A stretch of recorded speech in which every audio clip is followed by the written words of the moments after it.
हजूरी अंदर सुभाए मान सतसंगी जनों। महाराज अपनी बाणी दे विच कहंदे ने, दुनिया दे उत्ते जिन्ने भी लोग हैं, हरेक मनुख दे अंदर ही मंग प्रबल हुंदी है। गुरु तेग बहादुर महाराज जी ने मनुख दे मन का विश्लेषण करदियां ये गल कही, जगत ते हरेक मनुख दे अंदर ही कोई ना कोई मंग चलती रहिंदी है। फिर जदों तई मंग चलती रहे उदों तई मनुख मंगता हुंदा है। मंगते नूं दूजे शब्दां दे विच भिखारी कहा जाता है। गल ये नहीं मनुख दे कोल दुनियावी तौर ते किन्नी माया है, किन्ना पैसा है। महाराज जी दे इत्थों तो ही कह दिंदे ने, ऐसा भी हो सकता है एक मनुख दे कोल जीवन यापन करन दे लई चंगे कपड़े भी ना होण, समाजिक तल ते उहदी कोई इज्जत भी ना होए, दुनिया उसनूं किसी ओपरी निगाह नाल वेखदी होए, पर ऐसा मनुख भी दुनिया का राजा हो सकता है। दूजे बन्ने महाराज ये भी गल कहंदे ने, दुनियावी तौर ते एक मनुख दे कोल वड्डा महल होए, दुनिया दे उत्ते सारियां सुख सुविधावां जिहड़ियां मनुख नूं चाहीदियां ने वो भी होण, पर ऐसा मनुख भी दुनिया का महा कंगाल ते महा दुखी हो सकता है। एक बन्ने महाराज कहते हैं, राजा सगली सृष्टि का हर नाम मन भिन्ना। एक दूजे बन्ने कहते ने, सगल सृष्टि को राजा दुखिया। दोवें गल्लां महाराज इकट्ठियां करते हैं। इस करके महाराज दुनिया की गल नूं, दुनिया के दिमाग नूं वाचदियां होइयां एक गल समझाउणी कीती, जे दुनिया के उत्ते कुछ मंगना ही है, ठीक है मनुख गृहस्थी है तो गृहस्थियां नूं सदा ही लोड़ां ने।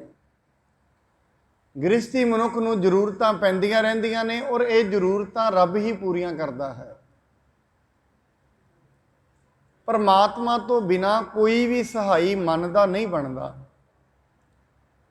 महाराज कहते मंगां ते अंदर हैगियां ने, ऐसा ना होए जिंदगी किते मनुख तू अपनियां मंगां दे पिछे किसी मंगते दे कोल मंगण चला जाए, ऐसा ना करे। महाराज कहने लगे, जगत भिखारी फिरत है, सबको दाता राम। कहो नानक बन सिमर तेह पूरन हो वह काम। इसे पंक्ति की व्याख्या, जिंदगी च ऐसा कदे ना होए, क्योंकि हरेक मनुख ही मंग विच तुरिया फिरदा है ते कदी मंगता दूजे नूं रजा नहीं सकता। जेड़ा खुद रजिया है वही दूजियां नूं रजा सकता। इस करके देण दी जिहड़ी इच्छा है, ये पता नहीं किड्डे किड्डे वड्डे मनुख होण, उन्हां दा जिहड़ा दिल है वो हजे तो ही मंग रहा होए। जिवें एक बार कोई फकीर सी, फकीर दे कोल बैठिया गलबात चल रही सी। कहंदे फकीर दे सामने परमात्मा प्रगट होया, उन्होंने कहंदा है तू कुछ मंग लै। कहंदे परमात्मा की मंगा? कहंदे कुछ भी मंग, धन मंग लै, दौलत मंग लै। कहंदा परमात्मा जिहड़ी अवस्था च मैं अज हाँ दौलत दी, जे मेरे तो 20 गुणी हो जाए, और मैं वेख रहा मेरे शहर च 20 गुणी कईयां कोल है, वो फकीर कहंदा। परमात्मा दा भगत कहंदा मेरे सामने 20 गुणा मेरे शहर च बड़े लोगों कोल है, पर मैं वेख रहा वो 20 गुणा वाले भी मेरे जैसी ही जिंदगी गुजारते हैं जैसी मैं गुजार रहा। मैं भी दिन ते रात इसे मंग विच तुरिया फिर रहा, होर मिल जाए। वो भी इसे मंग च फिर रहे ने, वो भी वड्डे एसियां च पए ने, दुखी ने। मैं मच्छरां च पिया, मैं भी दुखी हाँ। इस करके परमात्मा ये मंग मैं तेरे तो मंगा, हाँ मैनू एक मंग तू दे देवीं, जे तू मैनू नाल दौलत ते पैसा ही देना है ਨਾਲ ਨਾਲ ਸਬਰ ਤੇ ਸੰਤੋਖ ਵੀ ਦੇਵੀਂ। ਕਦੇ ਐਸਾ ਨਾ ਹੋਏ ਇਹ ਜਿਹੜੀ ਦੁਨੀਆ ਹੈ, ਮਨ ਹੈ ਜਿਹੜਾ, ਇੱਕ ਖੜੇ ਹੋਏ ਪਾਣੀ ਦੀ ਤਰ੍ਹਾਂ ਹੈ। ਜਿਵੇਂ ਪਾਣੀ ਦੇ ਵਿੱਚ ਪੱਥਰ ਮਾਰਾਂਗੇ ਨਾ ਤੇ ਨਾਲੋਂ ਨਾਲ ਪਾਣੀ ਵਿੱਚ ਹਿਲਜੁਲ ਸ਼ੁਰੂ ਹੋ ਜਾਂਦੀ ਹੈ। ਇਹ ਮਨ ਦੇ ਵਿੱਚ ਵੀ ਰੋਜ਼ ਕੋਈ ਨਾ ਕੋਈ ਪੱਥਰ ਡਿੱਗਦਾ ਹੀ ਰਹਿੰਦਾ ਹੈ, ਹਿਲਜੁਲ ਬਣੀ ਹੋਈ ਹੈ, ਖਲੋਂਦਾ ਹੀ ਨਹੀਂ। ਜਿਹਨੂੰ ਬਾਣੀ ਕਹਿੰਦੀ ਹੈ ਅਸਥਿਰ ਮਤ ਨਹੀਂ ਪਾਈ। ਜਨਮ ਜਨਮਾਂ ਤੋਂ ਮਨੁੱਖ ਭਰਮਦਾ ਰਿਹਾ ਪਰ ਅਸਥਿਰ ਮਤ ਦੀ ਪ੍ਰਾਪਤੀ ਨਹੀਂ ਹੋਈ। ਇਸ ਕਰਕੇ ਦੁਨੀਆ ਭਿਖਾਰੀ ਹੈ। ਹਰੇਕ ਮਨੁੱਖ ਹੀ ਮੰਗਤਾ ਹੈ, ਕੋਈ ਛੋਟਾ ਹੈ ਕੋਈ ਵੱਡਾ ਹੈ, ਬਸ ਗੱਲ ਇੰਨੀ ਹੈ। ਕੋਈ ਰੋਡ ਤੇ ਖੜਾ ਹੋਇਆ 10 ਰੁਪਏ ਮੰਗ ਰਿਹਾ ਹੈ, ਕੋਈ ਹੋਰ ਥਾਂ ਤੇ ਖੜਾ ਹੋਇਆ ਕਰੋੜ ਮੰਗ ਰਿਹਾ ਹੈ, ਸਾਰੇ ਹੀ ਮੰਗਤੇ ਨੇ। ਫਿਰ ਇਸ ਕਰਕੇ ਕੋਈ ਛੋਟਾ ਹੈ ਕੋਈ ਵੱਡਾ ਹੈ। ਔਰ ਹੈਰਾਨੀ ਦੀ ਗੱਲ ਇਹ ਹੈ, ਮੰਗਤਿਆਂ ਵਿੱਚ ਵੀ ਸਟੇਟਸ ਹੁੰਦਾ ਹੈ। ਉਹ ਕਹਿੰਦਾ ਮੈਂ ਤੇ ਮੰਦਰ ਦੀ ਪਹਿਲੀ ਸੀੜੀ ਤੇ ਬਹਿਨਾ ਹਾਂ, ਇਹ ਕਾਹਦਾ ਮੰਗਤਾ ਹੈ ਤੇ 10ਵੀਂ ਸੀੜੀ ਤੇ ਬਹਿੰਦਾ ਹੈ। ਮੈਂ ਐਸਾ ਆਪਣੀਆਂ ਅੱਖਾਂ ਨਾਲ ਵੇਖਿਆ ਹੈ, ਉਹਨਾਂ ਵਿੱਚ ਵੀ ਸਟੇਟਸ ਹੈ। ਜਿਹੜਾ ਪਹਿਲੀ ਸੀੜੀ ਤੇ ਬਹਿੰਦਾ ਹੈ ਉਹ ਥੋੜਾ ਵੱਡਾ ਹੈ, ਉਹਦੇ ਵਿੱਚ ਇਹੀ ਹੰਕਾਰ ਹੈ, ਭਾਵੇਂ ਮੰਗਤਾ ਹੈ ਪਰ ਹੰਕਾਰ ਕੀ ਹੈ, ਮੈਂ ਪਹਿਲੀ ਸੀੜੀ ਤੇ ਬੈਠਾ। ਇੱਕ 10ਵੀਂ ਤੇ ਬੈਠਾ ਹੈ, ਉਹ ਥੋੜਾ ਛੋਟਾ ਹੈ, ਉਹ ਕਹਿੰਦਾ ਮੈਂ ਵੀ ਹੈ ਤੇ ਮੰਗਤਾ ਪਰ ਮੈਂ ਉਹਦੇ ਨਾਲੋਂ ਛੋਟਾ ਹਾਂ। ਉਹਨਾਂ ਵਿੱਚ ਵੀ ਸਟੇਟਸ ਹੈ। ਇਸ ਕਰਕੇ ਮਨੁੱਖ ਦੇ ਅੰਦਰ ਸਟੇਟਸ ਹੈ ਮੰਗਤਾ ਹੀ ਹੈ। ਪਰ ਇਹਦੇ ਕੋਲ ਸਟੇਟਸ ਕੀ ਹੈ, ਮੈਂ ਇਹਦੇ ਨਾਲ ਥੋੜਾ ਜਿਹਾ ਵੱਡਾ ਹਾਂ, ਮੇਰੀ ਵਰਦੀ ਚੰਗੀ ਹੈ, ਮੇਰਾ ਥੋੜਾ ਜਿਹਾ ਕਾਰੋਬਾਰ ਚੰਗਾ ਹੈ, ਬਸ ਇਹ ਸਟੇਟਸ ਹੀ ਇਹਨੂੰ ਲੈ ਕੇ ਬਹਿ ਚੱਲਿਆ ਹੈ। ਸਤਿਗੁਰੂ ਮਹਾਰਾਜ ਕਹਿੰਦੇ ਨੇ ਜੇ ਕੁਛ ਮੰਗਣਾ ਹੀ ਹੈ, ਕਹੋ ਨਾਨਕ ਮਨ ਸਿਮਰਤ ਹੈ, ਉਹਨੂੰ ਸਿਮਰ ਜਿਸ ਨੇ ਸਾਰਿਆਂ ਨੂੰ ਬਣਾਇਆ ਹੈ। ਅੱਜ ਦਾ ਹੁਕਮਨਾਮਾ ਵੀ ਗੁਰਦੁਆਰਾ ਸਾਹਿਬ ਵਿੱਚ ਸੀ, ਇੱਛਾ ਪੂਰਕ ਸਰਬ ਸੁਖ ਦਾਤਾ ਹਰ, ਜਾ ਕੇ ਵਸ ਹੈ ਕਾਮ ਧੇਨਾ। ਕਾਮ ਧੇਨ ਇੱਕ ਗਊ ਮਿਥੋਲੋਜੀ ਦੇ ਮੁਤਾਬਕ ਇਹ ਮੰਨੀ ਜਾਂਦੀ ਹੈ। ਜਦੋਂ ਦੇਵਤਿਆਂ ਨੇ ਸਮੁੰਦਰ ਨੂੰ ਰਿੜਕਿਆ, ਉਹਦੇ ਵਿੱਚੋਂ 14 ਰਤਨ ਨਿਕਲੇ, ਇੱਕ ਗਊ ਵੀ ਨਿਕਲੀ, ਉਹਦਾ ਨਾਂ ਨਿਕਲਿਆ ਕਾਮ ਧੇਨ। ਉਹ ਕੀ ਕਰਦੀ ਹੈ, ਇੱਛਾਵਾਂ ਪੂਰੀਆਂ ਕਰਦੀ ਹੈ, ਐਸਾ ਮੰਨਿਆ ਜਾਂਦਾ ਹੈ ਸਾਡੇ ਦੇਸ਼ ਦੇ ਗ੍ਰੰਥਾਂ ਦੇ ਮੁਤਾਬਕ। ਮਹਾਰਾਜ ਕਹਿੰਦੇ ਫਿਰ ਕਾਮ ਧੇਨ ਨੂੰ ਕਿਉਂ ਧਿਆਉਂਦੇ ਹੋ? ਰਿੜਕਿਆ ਸਮੁੰਦਰ ਨੂੰ ਗਿਆ ਹੈ ਨਾ, ਤੇ ਸਮੁੰਦਰ ਵਿੱਚੋਂ ਕਾਮ ਧੇਨ ਨਿਕਲੀ ਹੈ, ਸਮੁੰਦਰ ਨੂੰ ਕਿਹਨੇ ਬਣਾਇਆ ਹੈ? ਜੇ ਸਮੁੰਦਰ ਹੀ ਨਾ ਹੁੰਦਾ ਤੇ ਕਾਮ ਧੇਨ ਨਹੀਂ ਸੀ ਹੋਣੀ। ਸਮੁੰਦਰ ਤਾਂ ਹੈ ਕਿਉਂਕਿ ਉਹਨੇ ਪ੍ਰਮਾਤਮਾ ਨੇ ਬਣਾਇਆ ਹੈ, ਫਿਰ ਪ੍ਰਮਾਤਮਾ ਨੂੰ ਧਿਆਓ। ਤੇ ਬਾਣੀ ਪਤਾ ਕੀ ਕਹਿੰਦੇ, ਕੀ ਪ੍ਰਾਪਤ ਹੋਏਗਾ? ਸਰਬ ਸੁਖ ਪਾਵ ਹੈ ਮੇਰੇ ਮਨਾ, ਸਾਰੇ ਹੀ ਸੁੱਖ ਮਿਲ ਜਾਣਗੇ। ਇਹ ਨਹੀਂ ਕੱਲਾ ਦੁਨਿਆਵੀ ਤੌਰ ਤੇ ਅਸੀਂ ਬੜੀ ਵਾਰੀ ਕਹਿ ਦਿੰਦੇ ਹਾਂ, ਠੀਕ ਹੈ ਆਤਮਿਕ ਸੁੱਖ ਮਨੁੱਖ ਨੂੰ ਚਾਹੀਦਾ ਹੈ, ਪਰ ਜੇ ਦੁਨਿਆਵੀ ਸੁੱਖ ਨਹੀਂ ਫਿਰ ਆਤਮਿਕ ਸੁੱਖ ਵੱਲ ਮਨੁੱਖ ਜਾਂਦਾ ਵੀ ਨਹੀਂ ਹੈ। ਜਦੋਂ ਤਾਈਂ ਰੋਟੀ ਦਾ ਮਸਲਾ ਹੀ ਬਣਿਆ ਹੋਇਆ ਹੈ, ਪਰਮਾਤਮਾ ਵੱਲ ਕਿੱਧਰ ਜਾਏਗਾ? ਵੈਸੇ ਤਕਰੀਬਨ ਅੱਜ ਦੀ ਦੁਨੀਆ ਵਿੱਚ 80 ਤੋਂ 85% ਲੋਕਾਂ ਦਾ ਰੋਟੀ ਦਾ ਮਸਲਾ ਤੇ ਹੁਣ ਨਹੀਂ ਰਿਹਾ। ਰੋਟੀ ਤੋਂ ਤੇ ਗੱਲ ਗਾਂਹ ਚੱਲ ਗਈ ਹੈ। ਹੁਣ ਰੋਟੀ ਦਾ ਮਸਲਾ ਨਹੀਂ ਰਿਹਾ, ਰੋਟੀ ਹੋਰ ਆ ਜਾਏ ਇਹ ਮਸਲਾ ਰਹਿ ਗਿਆ ਹੈ। ਰੋਟੀ ਦਾ ਤਕਰੀਬਨ ਹਰੇਕ ਮਨੁੱਖ ਦਾ ਹੀ ਰੋਟੀ ਦਾ ਮਸਲਾ ਕਲੀਅਰ ਹੀ ਹੈ। ਕੋਈ ਹੋਣਗੇ 15-20% ਜਿਨ੍ਹਾਂ ਦਾ ਰੋਟੀ ਦਾ ਮਸਲਾ ਵੀ ਹਜੇ ਤਾਈਂ ਹੱਲ ਨਹੀਂ ਹੋਇਆ। ਇਸ ਕਰਕੇ ਮਹਾਰਾਜ ਕਹਿੰਦੇ ਨੇ ਜੇ ਮੰਗਣਾ ਹੀ ਹੈ, ਜੇ ਮੰਗਤਾ ਬਣਨਾ ਹੀ ਹੈ, ਫਿਰ ਐਸੇ ਦਰ ਦਾ ਬਣੀਏ, ਐਸੇ ਪਰਮਾਤਮਾ ਦੇ ਬਣੀਏ ਜਿਹਨੇ ਸਾਰਿਆਂ ਨੂੰ ਬਣਾਇਆ ਹੈ। ਜਿਵੇਂ ਇੱਕ ਰਾਜੇ ਦੇ ਦਰਬਾਰ ਵਿੱਚ ਇੱਕ ਮੰਗਤਾ ਮੰਗਣ ਲਈ ਚਲਾ ਗਿਆ। ਜਾਂਦਿਆਂ ਨੂੰ ਵੇਖਿਆ ਰਾਜਾ ਅੱਗੇ ਅਰਦਾਸ ਕਰ ਰਿਹਾ ਹੈ, ਬੇਨਤੀ ਕਰਨ ਲਈ ਖੜਾ। ਉਹ ਨਾਲੋਂ ਨਾਲ ਕੋਈ, ਮੈਨੂੰ ਤੇ ਇਵੇਂ ਲੱਗਦਾ ਹੈ ਉਹ ਮਨੁੱਖ ਥੋੜਾ ਜਿਹਾ ਸਿਆਣਾ ਤੇ ਦੂਰ ਅੰਦਰਿਸ਼ਟ ਤੇ ਸਮਝਦਾਰ ਹੋਏਗਾ, ਕਿਉਂਕਿ ਐਸੀ ਗੱਲ ਤੇ ਸਮਝਦਾਰ ਮਨੁੱਖ ਹੀ ਕਰ ਸਕਦੇ ਨੇ। ਉਸਨੇ ਵੇਖਿਆ ਰਾਜਾ ਹੱਥ ਜੋੜੀ ਖਲੋਤਾ ਹੈ ਕਿਸੇ ਹੋਰ ਅੱਗੇ, ਵਾਪਸ ਆ ਗਿਆ। ਰਾਜੇ ਨੇ ਸ਼ਾਇਦ ਉਹਨੂੰ ਵੇਖ ਲਿਆ, ਆਪਣੇ ਸਿਪਾਹੀ ਭੇਜੇ, ਦੁਬਾਰਾ ਫਿਰ ਬੁਲਾਇਆ ਉਹਨੂੰ। ਕਹਿੰਦੇ ਤੂੰ ਕੁਛ ਮੰਗਣ ਲਈ ਆਇਆ ਸੀ, ਮੰਗਿਆ ਨਹੀਂ, ਕਹਿੰਦੇ ਰਾਜਾ ਮਾਫ ਕਰੀ, मैं ਮੰਗਤਿਆਂ ਤੋਂ ਨਹੀਂ ਮੰਗ ਸਕਦਾ। ਕਹਿੰਦੇ ਕਮਾਲ ਹੋ ਗਈ, ਏਡਾ ਵੱਡਾ ਦੇਸ਼, ਏਡਾ ਵੱਡਾ ਰਾਜਾ ਮੈਂ, ਸੈਨਿਕ ਮੇਰੇ ਨਾਲ ਰਹਿੰਦੇ ਨੇ, ਸੋਨੇ ਚਾਂਦੀਆਂ ਦੀਆਂ ਚਾਬੀਆਂ ਮੇਰੇ ਕੋਲ ਨੇ, मैं ਮੰਗਤਾ ਕਿਵੇਂ ਆ? ਕਹਿੰਦੇ ਰਾਜਾ ਗੱਲ ਇੰਨੀ ਹੈ, ਤੂੰ ਥੋੜਾ ਜਿਹਾ ਸੋਨਾ ਚਾਂਦੀ ਤੇ ਹੋਰ ਰਾਜ ਮੰਗ ਰਿਹਾ, मैं ਰੋਟੀ ਮੰਗ ਰਿਹਾ ਹੈ, ਦੋਵੇਂ ਮੰਗਤੇ ਆ, ਫਰਕ ਕੋਈ ਨਹੀਂ। ਪਰ ਮੈਨੂੰ ਇੱਕ ਗੱਲ ਸਮਝ ਆ ਗਈ ਹੈ, ਤੈਨੂੰ ਵੀ ਕੋਈ ਦਿੰਦਾ ਹੈ। ਹੁਣ ਜਿੰਨੇ ਤੈਨੂੰ ਦਿੱਤਾ ਹੈ ਮੈਂ ਉਹਦੇ ਕੋਲ ਮੰਗਾਂਗਾ, ਤੇਰੇ ਕੋਲ ਨਹੀਂ ਮੰਗਣਾ।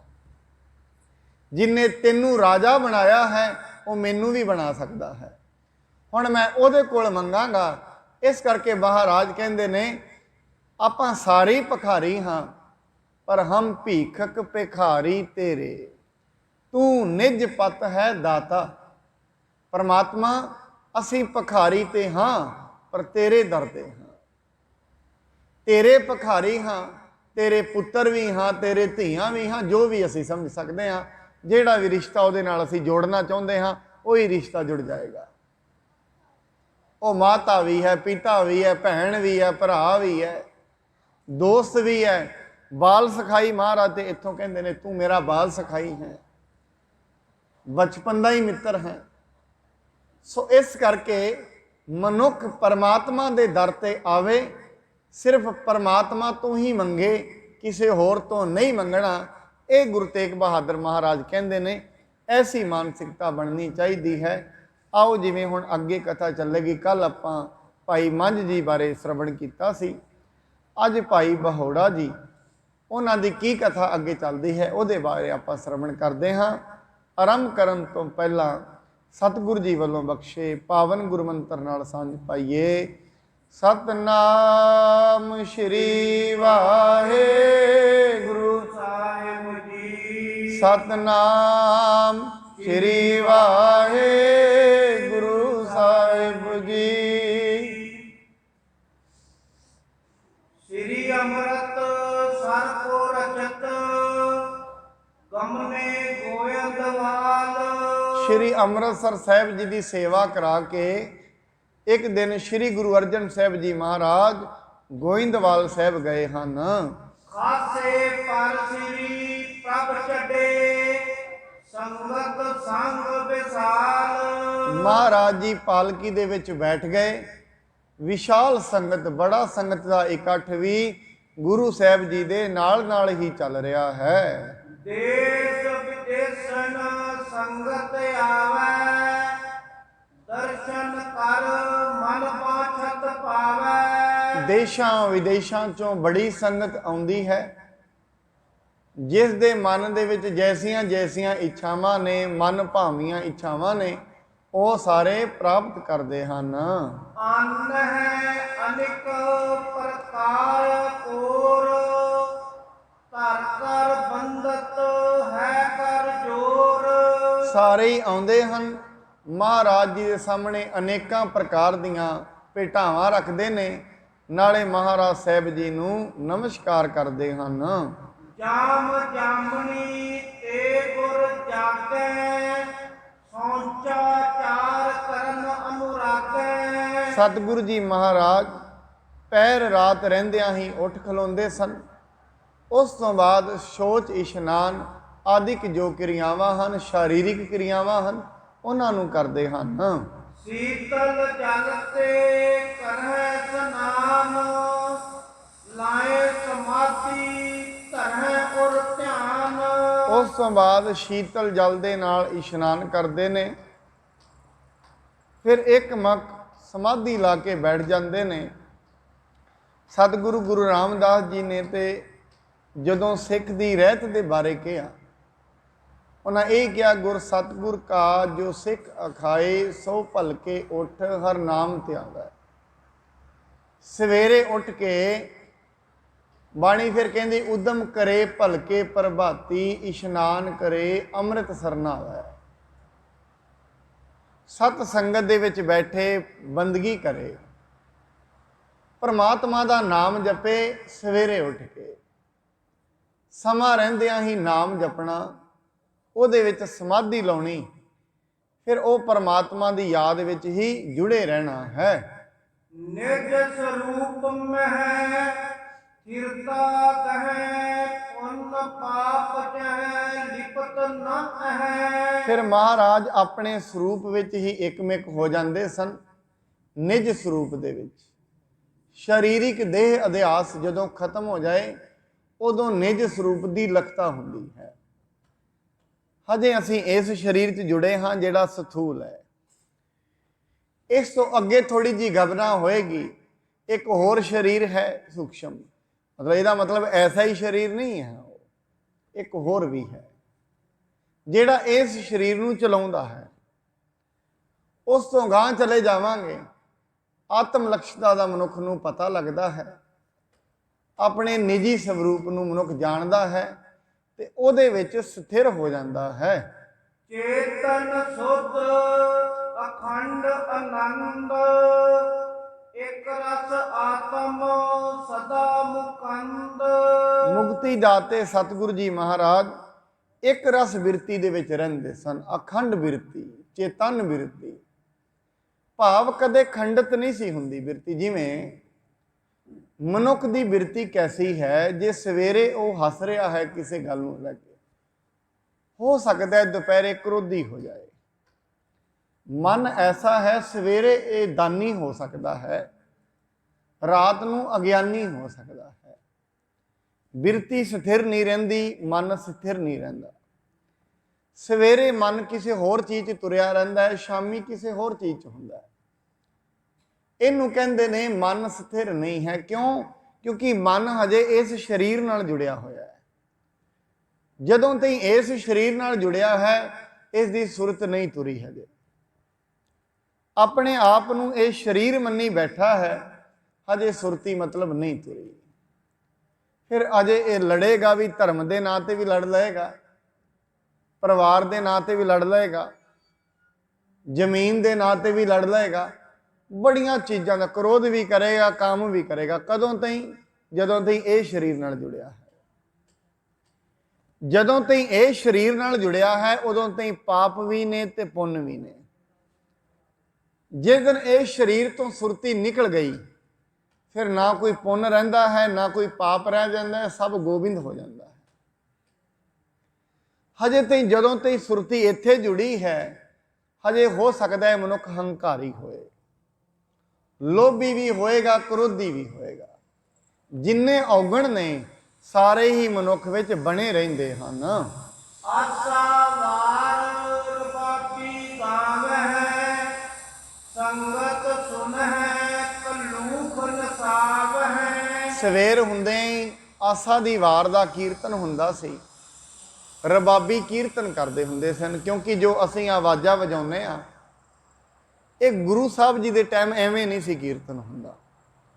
ਰਬਾਬ ਦੇ ਨਾਲ ਹੁੰਦਾ ਸੀ। ਗੁਰੂ ਸਾਹਿਬ ਜੀ ਫਿਰ ਸਰੰਦੇ ਨਾਲ ਕਰਨ ਲੱਗੇ, ਤਾਨਪੁਰੇ ਨਾਲ ਕੀਰਤਨ ਹੁੰਦਾ ਸੀ। ਵਾਜਾ ਤੇ ਹੁਣ ਦੀ ਕਾਢ ਹੈ, ਪਹਿਲਾਂ ਰਬਾਬ ਨਾਲ। ਤਾਂ ਹੀ ਰਬਾਬੀ ਜਿੰਨੇ ਵੀ ਗੁਰੂ ਨਾਨਕ ਸਾਹਿਬ ਜੀ ਦੇ ਸਮੇਂ ਰਬਾਬੀ ਸਨ, ਗੁਰੂ ਅੰਗਦ ਸਾਹਿਬ ਜੀ ਦੇ ਸਮੇਂ, ਗੁਰੂ ਅਮਰਦਾਸ ਜੀ ਦੇ ਸਮੇਂ ਰਬਾਬੀ ਕਿਹਾ ਜਾਂਦਾ ਹੈ।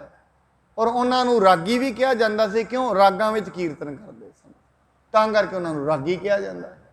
ਜੋ ਰਾਗ ਵਿੱਚ ਬੋਲੇ ਉਹ ਰਾਗੀ। ਰਬਾਬ ਸਾਜ਼ ਸੀ, ਰਬਾਬ ਨਾਲ ਵਜਾਉਂਦੇ ਸੀ, ਤਾਂ ਕਰਕੇ ਰਬਾਬੀ। ਸਵੇਰੇ ਆਸਾ ਦੀ ਵਾਰ ਹੁੰਦੀ ਸੀ, ਰਬਾਬੀ ਤੇ ਰਾਗੀ ਜਿਹੜੇ ਉਹ ਕੀਰਤਨ ਕਰਿਆ ਕਰਦੇ ਸਨ।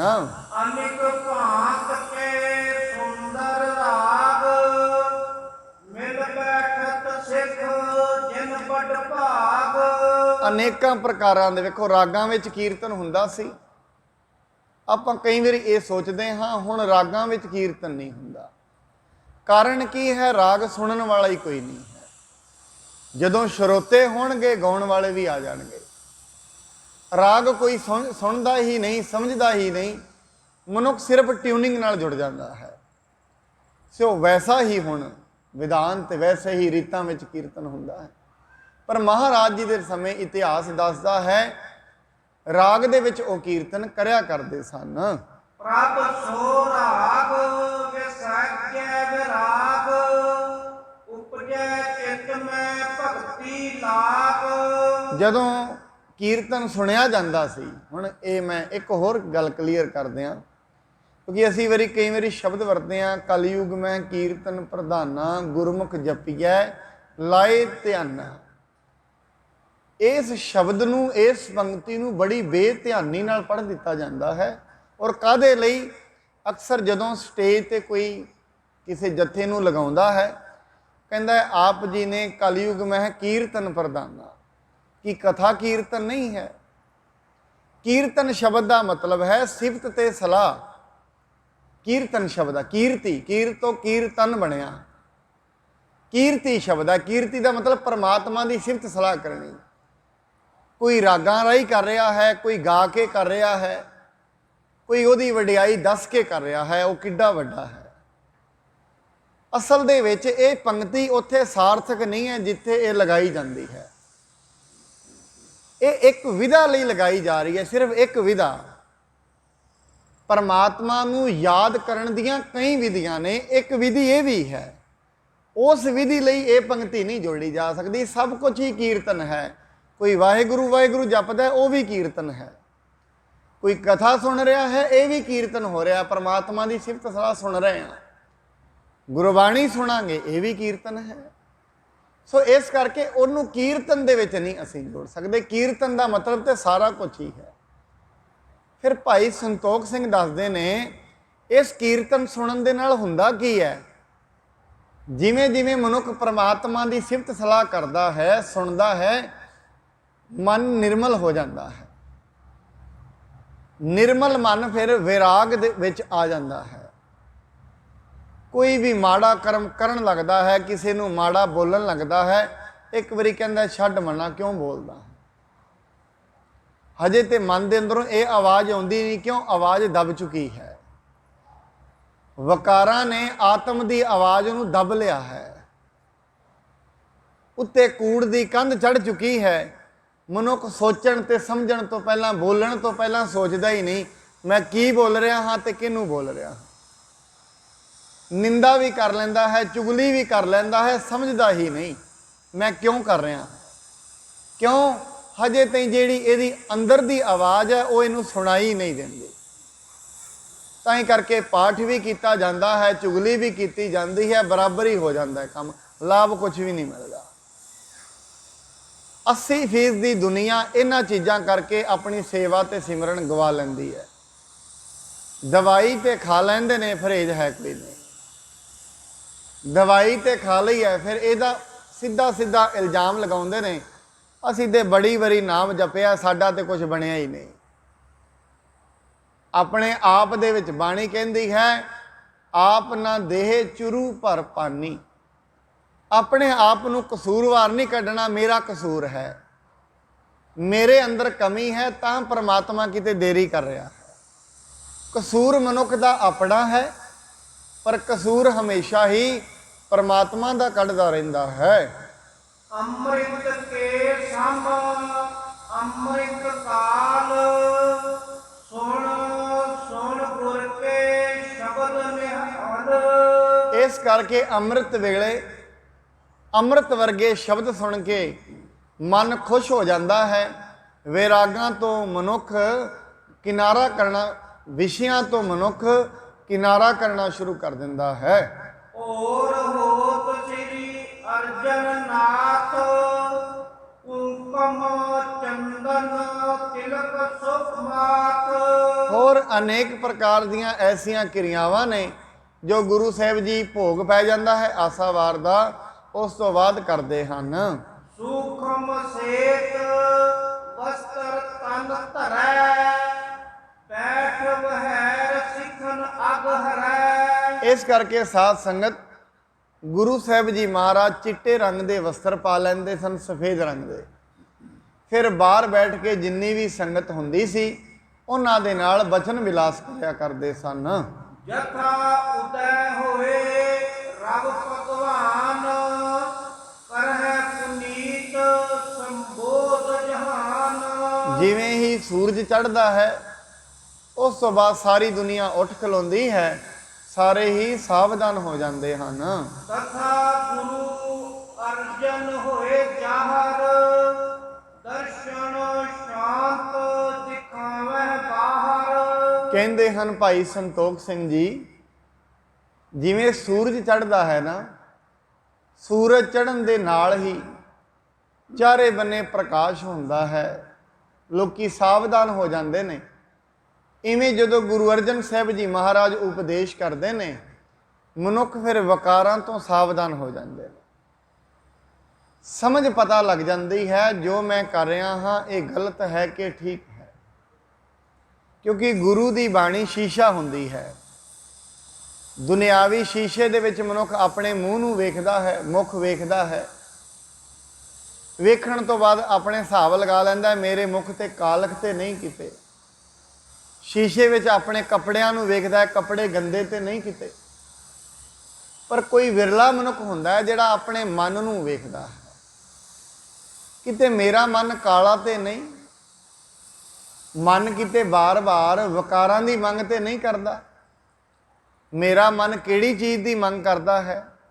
ਹੁਣ ਮਨ ਕਾਲਾ ਹੈ, ਪਹਿਲੀ ਗੱਲ ਤੇ ਵਿਖਦਾ ਹੀ ਕਿਸੇ ਨੂੰ ਨਹੀਂ। ਬਾਣੀ ਤੇ ਕਹਿੰਦੀ ਬੜੇ ਜਨਮਾਂ ਦਾ ਇਹ ਕਾਲਾ ਹੋਇਆ ਹੀ ਪਿਆ ਹੈ, ਜਨਮ ਜਨਮ ਕੀ ਇਸ ਮਨ ਕੋ ਮਲ ਲਾਗੀ, ਕਾਲਾ ਹੋਆ ਸਿਆਹ ਹੋ। ਇਹ ਕਾਲਾ ਸਿਆਹ ਹੋਇਆ ਪਿਆ ਹੈ। ਕਿਹਦਾ ਹੋਇਆ ਪਿਆ ਹੈ? ਸਾਰਿਆਂ ਦਾ ਹੀ। ਜਿਸ ਨੇ ਵੀ ਇੱਥੇ ਜਨਮ ਲਿਆ ਹੈ ਨਾ, ਉਹਦਾ ਮਨ ਕਾਲਾ ਹੈ ਤਾਂ ਹੀ ਜਨਮ ਮਿਲਿਆ ਹੈ, ਨਹੀਂ ਜਨਮ ਨਹੀਂ ਮਿਲਦਾ ਹੁੰਦਾ। ਜਿਨ੍ਹਾਂ ਦੇ ਮਨ ਸਫੇਦ ਹੋ ਜਾਂਦੇ ਨੇ ਉਹ ਦੁਬਾਰਾ ਜਨਮ ਮਰਨ ਹੁੰਦਾ ਹੀ ਨਹੀਂ। ਜਨਮ ਤੇ ਮਰਨ ਹੀ ਉਹਦਾ ਹੁੰਦਾ ਜਿਹਦਾ ਮਨ ਕਾਲਾ ਹੈ।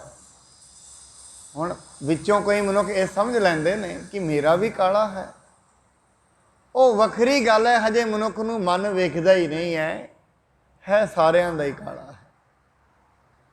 ਜਿਹੜੇ ਇਸ ਅਵਸਥਾ 'ਚ ਪਹੁੰਚ ਜਾਂਦੇ ਨੇ ਉਹ ਤੇ ਇਹੀ ਗੱਲ ਕਹਿੰਦੇ ਨੇ, ਭਾਈ ਮੇਰਾ ਮਨ ਕਾਲਾ ਹੈ, ਫਰੀਦਾ ਕਾਲੇ ਮੈਂਡੇ ਕੱਪੜੇ, ਕਾਲਾ ਮੈਂਡਾ ਵੇਸ, ਗੁਣ ਹੀ ਭਰਿਆ ਮੈਂ ਫਿਰਾਂ, ਲੋਕ ਕਹੇ ਦਰਵੇਸ਼।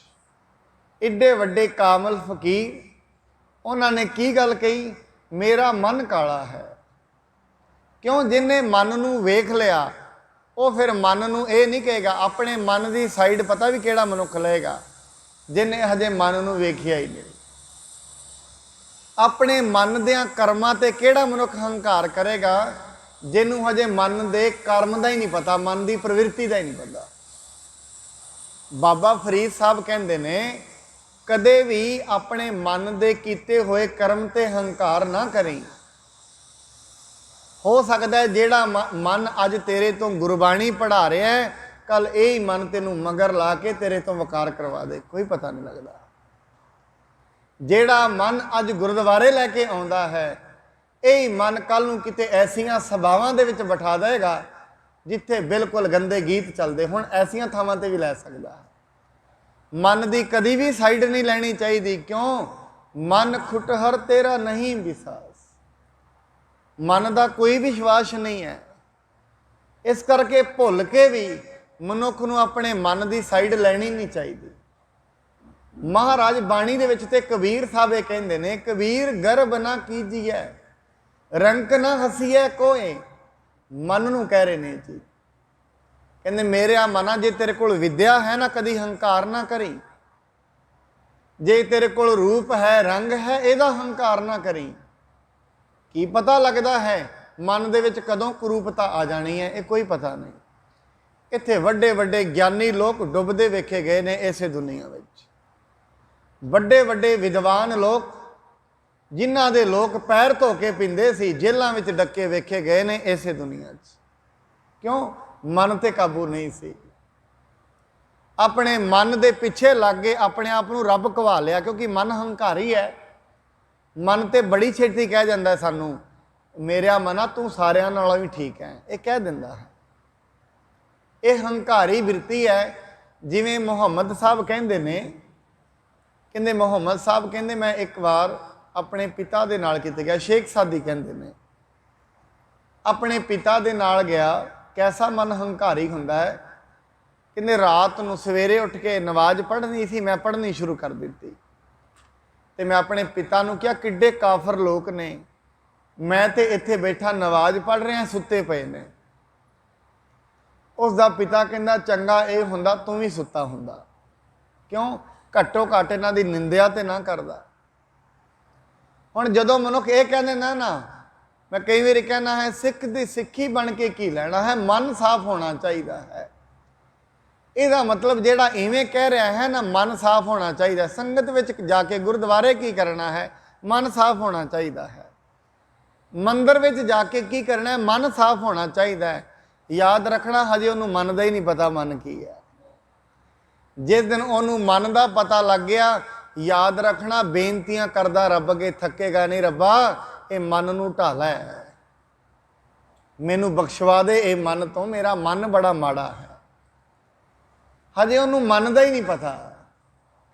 ਸਿੱਧਾ ਸਿੱਧਾ ਉਹ ਮਨੁੱਖ ਪਤਾ ਕੀ ਕਹਿ ਰਿਹਾ, ਜਿਹੜਾ ਕਿ ਮਨ ਸਾਫ਼ ਹੋਣਾ ਚਾਹੀਦਾ ਹੈ, ਉਹ ਸਿੱਧਾ ਤੇ ਨਹੀਂ ਕਹਿੰਦਾ, ਅਸਿੱਧੇ ਤੌਰ ਤੇ ਕਹਿੰਦਾ ਮੇਰਾ ਮਨ ਸਾਫ਼ ਹੈ ਤਾਂ ਨਹੀਂ ਮੈਂ ਜਾਂਦਾ। ਕੀ ਹੈ ਗੁਰਬਾਣੀ ਰੋਜ਼ ਪੜ੍ਹਦੇ ਹੋ, ਮਨ ਸਾਫ਼ ਹੋਣਾ ਚਾਹੀਦਾ ਹੈ। ਹੁਣ ਉਹ ਸਿੱਧਾ ਤੇ ਨਹੀਂ ਕਹਿ ਰਿਹਾ, ਅਸਿੱਧੇ ਰੂਪ ਵਿੱਚ ਕੀ ਕਹਿ ਰਿਹਾ ਹੈ, ਮੇਰਾ ਮਨ ਸਾਫ਼ ਹੈ। ਜਿਨ੍ਹਾਂ ਦਾ ਮਨ ਸਾਫ਼ ਹੈ ਉਹ ਇਹ ਕਹਿੰਦੇ ਨਹੀਂ ਮੇਰਾ ਸਾਫ਼ ਹੈ, ਉਹ ਇਹ ਕਹਿੰਦੇ ਨੇ ਸਭ ਤੋਂ ਬੁਰਾ ਹੀ ਮੈਂ ਹਾਂ। ਕਬੀਰ ਸਭ ਤੇ ਹਮ ਬੁਰੇ, ਹਮ ਤਜ ਭਲੋ ਸਭ ਕੋਏ। ਇਸ ਕਰਕੇ ਸਤਿਗੁਰੂ ਜੀ ਮਹਾਰਾਜ ਜਿਵੇਂ ਸੂਰਜ ਜਾਗਦਾ ਹੈ, ਸੂਰਜ ਦੇ ਉਦੇ ਹੋਣ ਦੇ ਨਾਲ ਦੁਨੀਆ ਤੋਂ ਹਨੇਰਾ ਦੂਰ ਹੋ ਜਾਂਦਾ ਹੈ। ਸਤਿਗੁਰੂ ਜੀ ਮਹਾਰਾਜ ਮਨੁੱਖ ਦੇ ਹਿਰਦੇ ਦੇ ਵਿੱਚੋਂ ਅਗਿਆਨਤਾ ਦਾ ਅੰਧੇਰਾ ਦੂਰ ਕਰ ਦਿੰਦੇ ਹਨ। ਗਿਆਨ ਸ਼ਬਦ ਕੋ ਮਹਿਤ ਪ੍ਰਕਾਸ਼ੈ, ਪਿਖ ਪੰਕਜ ਗਨ ਦਾਸ ਵਿਗਾਸੈ। ਜਦੋਂ ਨਾਮ ਦਾ ਅੰਦਰ ਪ੍ਰਕਾਸ਼ ਹੁੰਦਾ ਸੀ, ਕਮਲ ਵਰਗੇ ਸੇਵਕ ਨੇ ਜਿਹੜੇ ਉਹ ਖਿੜ ਪੈਂਦੇ ਸਨ। ਜਿਵੇਂ ਸੂਰਜ ਨੂੰ ਵੇਖ ਕੇ ਕਮਲ ਖਿੜਦਾ ਹੈ, ਜਿਵੇਂ ਜਿਵੇਂ ਸੁਰਤ ਸ਼ਬਦ ਵਿੱਚ ਜੁੜੀ ਜਾਂਦੀ ਹੈ, ਦਿਲ ਖਿੜਦਾ ਹੀ ਜਾਂਦਾ ਹੈ, ਦਿਲੋਂ ਖੁਸ਼ ਹੋ ਜਾਂਦਾ ਹੈ ਮਨੁੱਖ। ਜਿਵੇਂ ਜਿਵੇਂ ਪਰਮਾਤਮਾ ਦਾ ਅਨੁਭਵ ਹੋਏਗਾ, ਬਾਣੀ ਕਹਿੰਦੀ ਫਿਰ ਰੰਗ ਹੱਸ ਹੈ ਰੰਗ ਰੋਵ ਹੈ, ਚੁੱਪ ਵੀ ਕਰ ਜਾਹੀ। ਪਰਵਾਹ ਨਾਹੀ ਕਿਸੈ ਕੇਰੀ, ਬਾਜ ਸੱਚੇ ਨਾਹ। ਉਹਨਾਂ ਨੂੰ ਫਿਰ ਕਿਸੇ ਦੀ ਪਰਵਾਹ ਨਹੀਂ ਰਹਿੰਦੀ, ਸਿਰਫ ਸੱਚੇ ਨਾਮ ਤੋਂ ਬਿਨਾਂ। ਫਿਰ ਉਹ ਰੰਗ ਦੇ ਵਿੱਚ ਹੀ ਰਹਿੰਦੇ ਨੇ, ਰੰਗ ਦੇ ਵਿੱਚ, ਗਿਆਨ ਦੇ ਵਿੱਚ ਹੀ ਹੱਸਦੇ ਨੇ, ਉਹਦੇ ਵਿੱਚ ਹੀ ਰੋਂਦੇ ਨੇ, ਕਿਉਂਕਿ ਦਿਲੋਂ ਉਹ ਪਰਮਾਤਮਾ ਦੇ ਨਾਲ ਜੁੜ ਜਾਂਦੇ ਹਨ।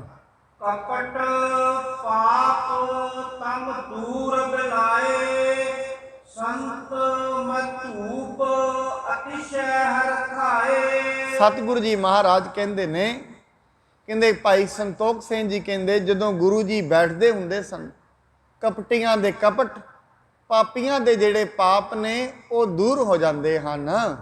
ਜਾਮ ਦਿਵਸ ਲਗ ਦੇ ਉਪਦੇਸ਼, ਨਿਜ ਸੇਵਕ ਕੇ ਕਟਹਿ ਕਲੇਸ਼।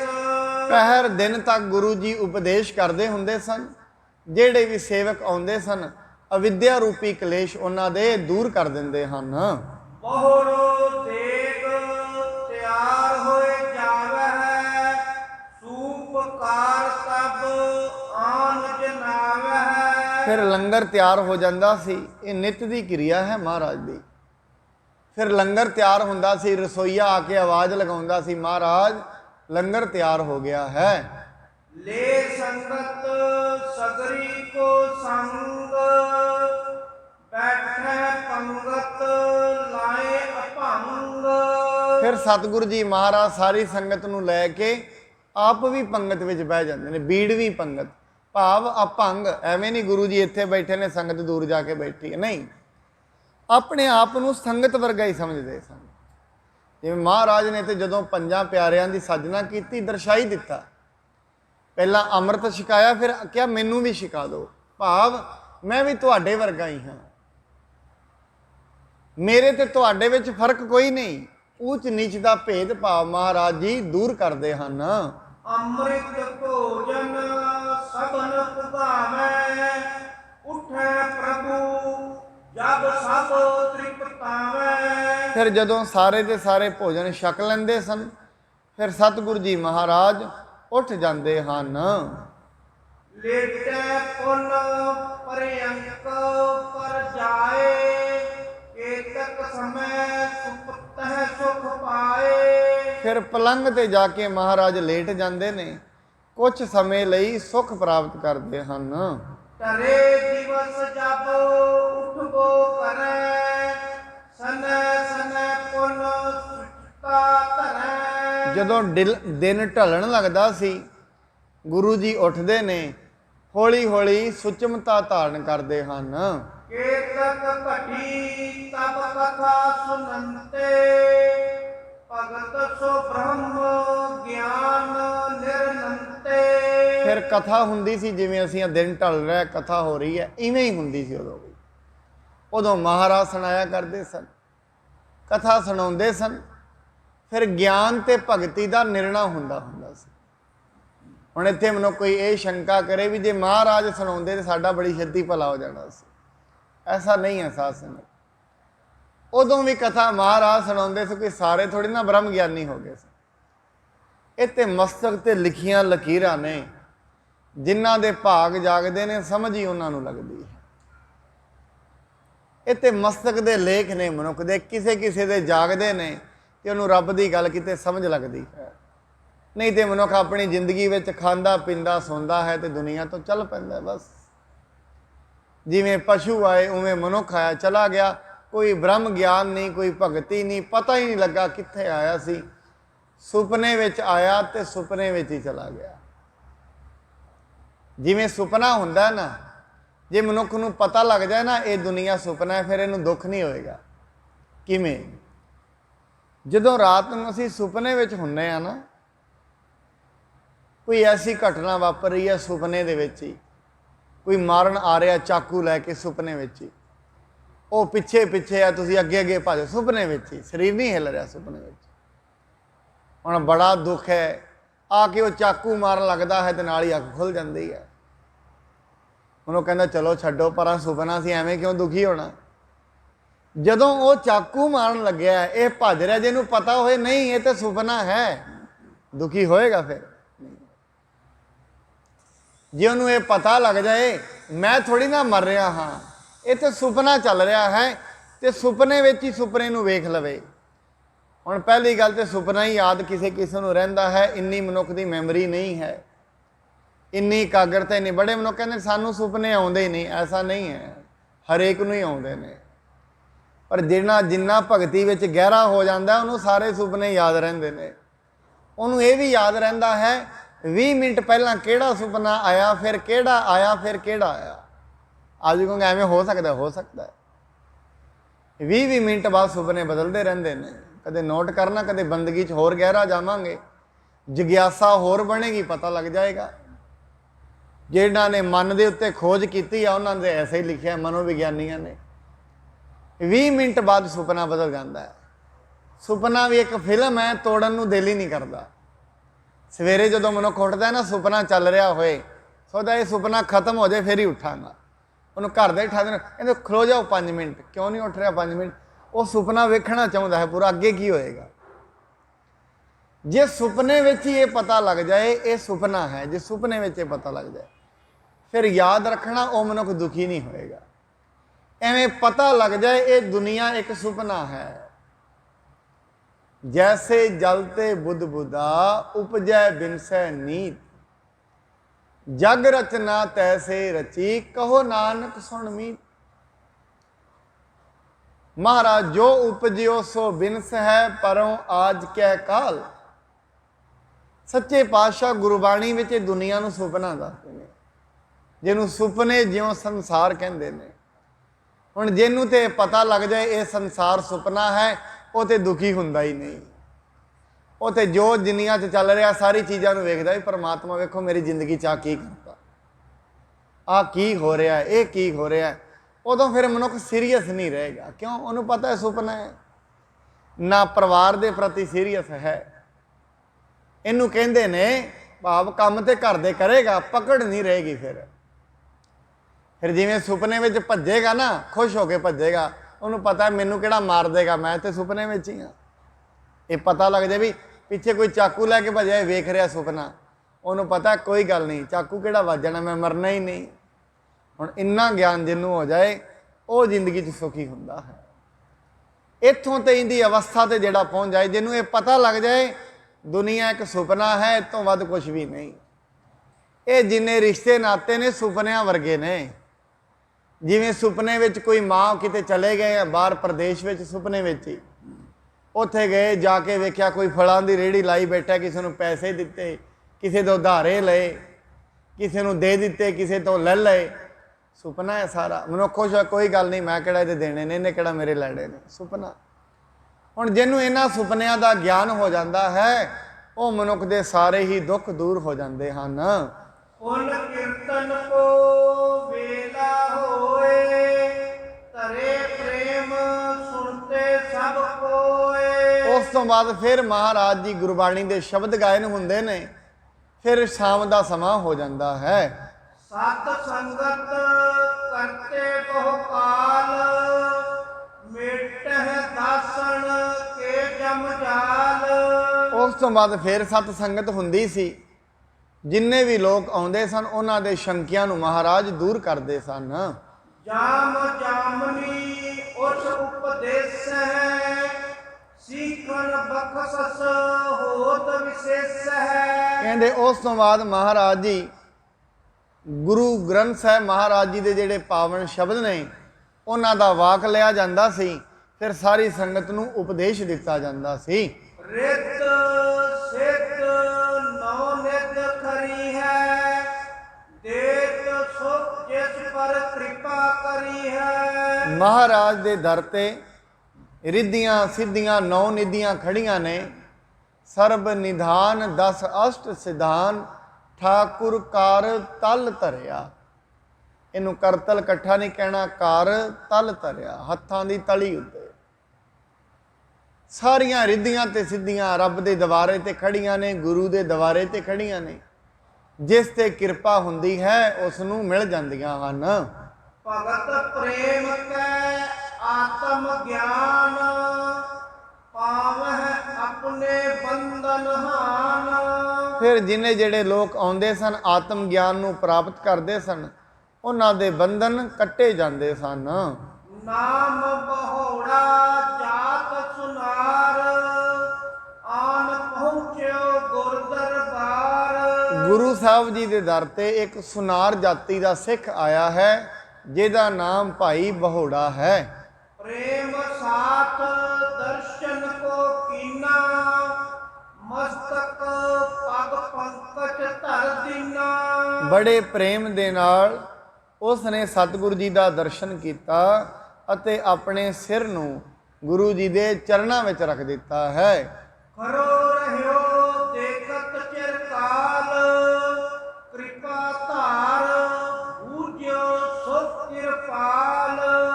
ਹੱਥ ਜੋੜ ਕੇ ਬੜੀ ਦੇਰ ਖਲੋਤਾ ਰਿਹਾ। ਗੁਰੂ ਸੱਚੇ ਪਾਤਸ਼ਾਹ ਮਹਾਰਾਜ ਜੀ ਨੇ ਕਿਰਪਾ ਧਾਰ ਕੇ ਉਹਨੂੰ ਪੁੱਛਿਆ, ਭਾਈ ਤੂੰ ਇੱਥੇ ਕਿਉਂ ਖੜਾ ਹੈ? ਅਹੋ ਬਹੋੜਾ ਸਾਚੀ ਕਹੀ ਹੈ, ਨਹੀਂ ਦੁਰਾਵਣ ਕੋ ਚਿਤ ਚਹੀਐ। ਮਹਾਰਾਜ ਕਹਿਣ ਲੱਗੇ, ਭਾਈ ਬਹੋੜਾ ਜੀ ਆਪਣੇ ਦਿਲ ਦੇ ਵਿੱਚ ਕੁਝ ਵੀ ਛੁਪਾਓ ਨਾ, ਜੋ ਵੀ ਤੁਹਾਡੇ ਮਨ ਵਿੱਚ ਹੈ ਸਾਨੂੰ ਦੱਸਣਾ ਕਰੋ। ਕਾਲ ਬਤਾਵੋ ਕੌਣ ਪ੍ਰਕਾਰ, ਕੌਣ ਕ੍ਰਿਤ ਕਰ ਕਰੋ ਆਹਾਰ। ਸਤਿਗੁਰੂ ਜੀ ਕਹਿਣ ਲੱਗੇ, ਭਾਈ ਇਹ ਦੱਸ ਤੁਹਾਡਾ ਸਮਾਂ ਕਿਵੇਂ ਗੁਜ਼ਰਦਾ ਹੈ, ਪਰਿਵਾਰ ਕਿਵੇਂ ਚੱਲਦਾ ਹੈ, ਕਿਹੜਾ ਤੁਸੀਂ ਕੰਮ ਕਰਦੇ ਹੋ ਜਿਹਦੇ ਨਾਲ ਤੁਹਾਡੀ ਜ਼ਿੰਦਗੀ ਚੱਲਦੀ ਹੈ। ਜਦ ਸ੍ਰੀ ਅਰਜਨ ਬੂਝੀ ਬਾਤ, ਸੁਖਚਤ ਭਾਖਤ ਕੰਪਤ ਗਾਤ। ਜਦੋਂ ਗੁਰੂ ਸਾਹਿਬ ਜੀ ਨੇ ਇਹ ਗੱਲ ਪੁੱਛੀ, ਭਾਈ ਬਹੋੜਾ ਕੰਬਦੀ ਹੋਈ ਆਵਾਜ਼ ਦੇ ਵਿੱਚ ਜਿਵੇਂ ਸਰੀਰ ਹਿੱਲਦਾ ਹੋਏ, ਇਸ ਆਵਾਜ਼ ਵਿੱਚ ਉਸਨੇ ਬੋਲਣਾ ਕੀਤਾ ਹੈ। ਹਾਥ ਜੋਰ ਅਰਦਾਸ ਬਖਾਨੀ, ਸ੍ਰੀ ਸਤਿਗੁਰ ਸਭ ਘਟ ਕੇ ਜਾਨੀ। ਹੱਥ ਜੋੜ ਕੇ ਬੇਨਤੀ ਕੀਤੀ, ਮਹਾਰਾਜ ਮੈਨੂੰ ਕੀ ਪੁੱਛਦੇ ਹੋ, ਤੁਸੀਂ ਤੇ ਘਟ ਘਟ ਦੀ ਜਾਣਦੇ ਹੋ, ਹਰੇਕ ਦੇ ਹਿਰਦੇ ਦੀ ਗੱਲ ਹੀ ਤੁਹਾਨੂੰ ਪਤਾ ਹੈ। ਕਿਰਤ ਸੁਨਾਰੇ ਕੀ ਮੈਂ ਕਰਹੁ, ਪਾਲ ਬਤਾਵੋ ਉਦਰ ਸੋ ਭਰਹੁ। ਮਹਾਰਾਜ ਕਹਿੰਦਾ ਹੈ, ਮਹਾਰਾਜ ਮੇਰਾ ਕੰਮ ਸੁਨਿਆਰੇ ਦਾ ਹੈ, ਮੈਂ ਐਵੇਂ ਹੀ ਆਪਣਾ ਪੇਟ ਭਰਦਾ ਹਾਂ ਤੇ ਗੁਜ਼ਾਰਾ ਕਰਦਾ ਹਾਂ। ਸੁਣ ਸੁਣ ਗੁਰ ਕਹਿਓ, ਕਿਰਤ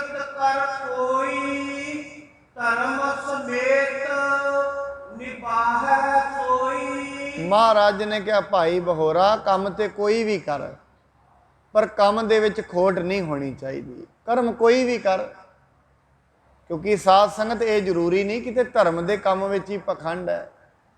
ਮੰਨ ਲਓ ਇੱਕ ਡਾਕਟਰ ਹੈ, ਮਰੀਜ਼ਾਂ ਤੋਂ ਵਾਧੂ ਪੈਸੇ ਲਈ ਜਾਂਦਾ ਹੈ, ਡਾਕਟਰੀ ਦੇ ਨਾਂ ਤੇ ਪਖੰਡ ਕਰ ਰਿਹਾ ਹੈ। ਇਹ ਕੋਈ ਵਕੀਲ ਹੈ, ਨਜਾਇਜ਼ ਪੈਸੇ ਲੋਕਾਂ ਤੋਂ ਲੈਂਦਾ ਹੈ, ਵਕੀਲੀ ਦੇ ਨਾਂ ਤੇ ਪਖੰਡ ਕਰ ਰਿਹਾ ਹੈ। ਕੋਈ ਦੁਕਾਨਦਾਰ ਹੈ, ਕਿਸੇ ਤੋਂ ਨਜਾਇਜ਼ ਪੈਸੇ ਲੈਂਦਾ ਹੈ, ਪਖੰਡ ਕਰ ਰਿਹਾ ਹੈ, ਦੁਕਾਨਦਾਰੀ ਨਹੀਂ ਉਹ ਕਰ ਰਿਹਾ। ਮੈਂ ਸਵੇਰੇ ਵੀ ਇਹ ਬੇਨਤੀ ਕਰ ਰਿਹਾ ਸੀ, ਸਾਧ ਸੰਗਤ ਅਸਲ 'ਚ ਮਨੁੱਖ ਕਰ ਤੇ ਲੈਂਦਾ ਹੈ। ਜਿਵੇਂ ਮੱਖੀ ਹੁੰਦੀ ਆ ਨਾ, ਮਧੂ ਮੱਖੀ, ਉਹ ਆਪਣੇ ਜਿੱਥੇ ਉਹਦੇ ਡੱਬੇ ਪਏ ਹੁੰਦੇ ਨੇ, ਉਹ ਤੋਂ 3 ਕਿਲੋਮੀਟਰ ਦੂਰ ਤੇ ਹੀ ਚਲੀ ਜਾਂਦੀ ਹੈ ਸ਼ਹਿਦ ਇਕੱਠਾ ਕਰਨ। ਸ਼ਹਿਦ ਇਕੱਠਾ ਕਰਕੇ ਲਿਆਉਂਦੀ ਹੈ, ਜੋੜਦੀ ਰਹਿੰਦੀ ਹੈ ਵਿਚਾਰੀ, ਸਾਰਾ ਦਿਨ ਜਾਂਦੀ ਹੈ ਲਿਆਉਂਦੀ ਹੈ, ਜਾਂਦੀ ਹੈ ਲਿਆਉਂਦੀ ਹੈ। ਪਰ ਹੁੰਦਾ ਕੀ ਹੈ, ਬੜੀ ਮਾੜੀ ਵਾਪਰਦੀ ਹੈ ਮਧੂ ਮੱਖੀ ਨਾਲ। ਜਿਹੜੇ ਦਰਖਤ ਤੇ ਲੱਗੀ ਹੁੰਦੀ ਹੈ, ਕੋਈ ਆਉਂਦਾ ਹੈ ਸ਼ਹਿਦ ਲਾਉਣ ਵਾਲਾ, ਉਹ ਇਕੱਠਾ ਕਰਦੀ ਰਹਿੰਦੀ ਹੈ, ਥੱਲੇ ਅੱਗ ਲਾਉਂਦਾ, ਮੱਖੀਆਂ ਡਾ ਕੇ ਸ਼ਾਇਦ ਆਪਣੇ ਘਰ ਲੈ ਜਾਂਦਾ। ਮੱਖੀਆਂ ਫਿਰ ਅੱਗੇ ਜਾਂਦੀਆਂ ਨੇ, ਅੱਗੇ ਫਿਰ ਇਕੱਠਾ ਕਰਦੀਆਂ ਨੇ, ਸਾਰੀ ਉਮਰ ਮੱਖੀ ਦੀ ਇਵੇਂ ਨਿਕਲ ਜਾਂਦੀ ਹੈ। ਬਾਣੀ 'ਚ ਸ਼ਬਦ ਵੀ ਹੈ, ਜਿਉ ਮਧ ਮਾਖੀ ਸਠੋਰ ਰਸ ਜੋਰ ਜੋਰ ਧਨ ਕੀਆ। ਇੱਕ ਮਨੁੱਖ ਜਿੰਨਾ ਕੁ ਉਹਦੇ ਪੇਟ ਨੇ ਭਰਨਾ ਸੀ, ਆਪਣੇ ਲੋਭ ਤੇ ਲਾਲਚ ਵਿੱਚ ਆ ਕੇ ਨਾਮ ਪਰਿਵਾਰ ਦਾ ਲੈਂਦਾ, ਲੋਭ ਆਪਣਾ ਹੈ, ਕਿਸੇ ਤੋਂ ਨਜਾਇਜ਼ ਪੈਸੇ ਲੈ ਲੈ ਕੇ ਘਰ 'ਚ ਇਕੱਠੇ ਕਰੀ ਜਾਂਦਾ। ਹੁਣ ਯਾਦ ਰੱਖਣਾ, ਖਾਣ ਵਾਲਿਆਂ ਤੇ ਖਾ ਲੈਣੇ ਨੇ, ਜਿਹਨੇ ਕਰਨਾ ਹੈ ਭੁਗਤਣਾ ਉਹਨੂੰ ਪੈਣਾ ਹੈ। ਕਰੇਗਾ ਕੋਈ ਵੀ, ਲਿਆਈ ਜਾਏ ਇਕੱਠਾ ਕਰ, ਕਿੰਨੇ ਕੁ ਸਾਲ ਕਰ ਲਏਗਾ? ਠੀਕ ਹੈ, ਲੋਕਾਂ ਦਾ ਹੱਕ ਮਾਰ ਮਾਰ ਕੇ ਇਕੱਠੇ ਕਰ ਲਏ, ਮਹਿਲ ਮਨਾਰੀਆਂ ਬਣਾ ਲਏ। ਮੈਂ ਸਿੱਧੀ ਜੀ ਗੱਲ ਕਹਾਂ, 60 ਕੁ ਸਾਲ ਤੇ ਇਕੱਠੇ ਕਰਦੇ ਲੱਗ ਜਾਣੇ ਨੇ। 70 ਸਾਲ ਦੀ ਉਮਰ 'ਚ ਦੰਦ ਚਲੇ ਜਾਣੇ ਨੇ, ਸਵਾਦ ਤੇ ਉਦਣ ਹੀ ਗਿਆ।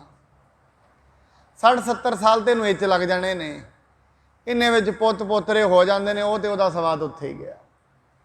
ਫਿਰ ਤੇ ਬਸ ਹਉਮੈ ਤੇ ਹੰਕਾਰ ਰਹਿ ਜਾਣਾ, ਮੇਰੇ ਕੋਲ ਇੰਨਾ ਕੁਛ ਹੈ। 60-70 ਸਾਲ ਇਵੇਂ ਨਿਕਲ ਗਏ, ਜ਼ਿੰਦਗੀ ਦਾ ਕੋਈ ਰਸ ਉਹਨੂੰ ਨਹੀਂ ਆਇਆ। ਫਿਰ ਇੰਨੇ ਦੇ ਵਿੱਚ ਅੱਗੋਂ ਨੇੜਾ ਆਇਆ, ਪਿੱਛਾ ਰਿਹਾ ਦੂਰ। ਇੰਨੇ 'ਚ ਚੱਲਣ ਦਾ ਸਮਾਂ ਆ ਜਾਂਦਾ ਹੈ। ਜਿਵੇਂ ਮਧੂ ਮੱਖੀਆਂ ਰਸ ਜੋੜ ਕੇ ਤੇ ਅਗਲੇ ਰਾਹ ਜਾ ਕੇ ਦੂਜੀ ਜੂਨੀ ਵਿੱਚ ਜਾਏਗਾ, ਫਿਰ ਉੱਠੇ ਇਕੱਠਾ ਕਰਨਾ। ਆਦਤ ਤੇ ਨਹੀਂ ਜਾਣੀ, ਜਿਹੜੀ ਹੁਣ ਆਦਤ ਅੰਦਰ ਬਣੀ ਹੈ, ਨਾਮ ਤੇ ਜਪਿਆ ਨਹੀਂ, ਰੱਬ ਦੂਜੀ ਜੂਨੀ 'ਚ ਪਾ ਦੇਗਾ।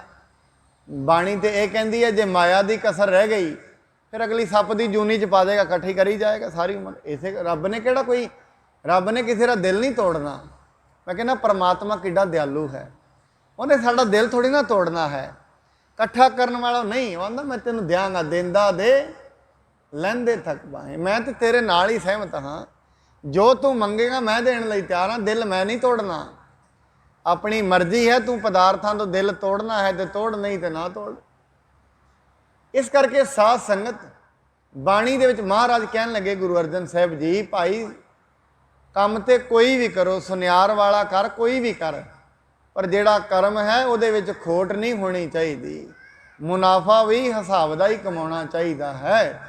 ਕਪਟ ਦੇਹੀਨ ਜੀਵਿਕਾ ਕਰੈ, ਪਰ ਕੀ ਵਸਤ ਛੁਪਾਏ ਨਾ ਧਰੈ। ਕਰਦਾ ਕੀ ਹੈ? ਦੂਜੇ ਦੀ ਜਿਹੜੀ ਵਸਤੂ ਹੈ ਉਹਨੂੰ ਛੁਪਾਏ ਨਾ, ਦੂਜੇ ਦੀ ਵਸਤੂ ਆਪਣੇ ਘਰ ਵਿੱਚ ਨਾ ਲਿਆਏ, ਜੇ ਤੇ ਆਪਣਾ ਹੱਕ ਹੀ ਨਹੀਂ ਹੈ।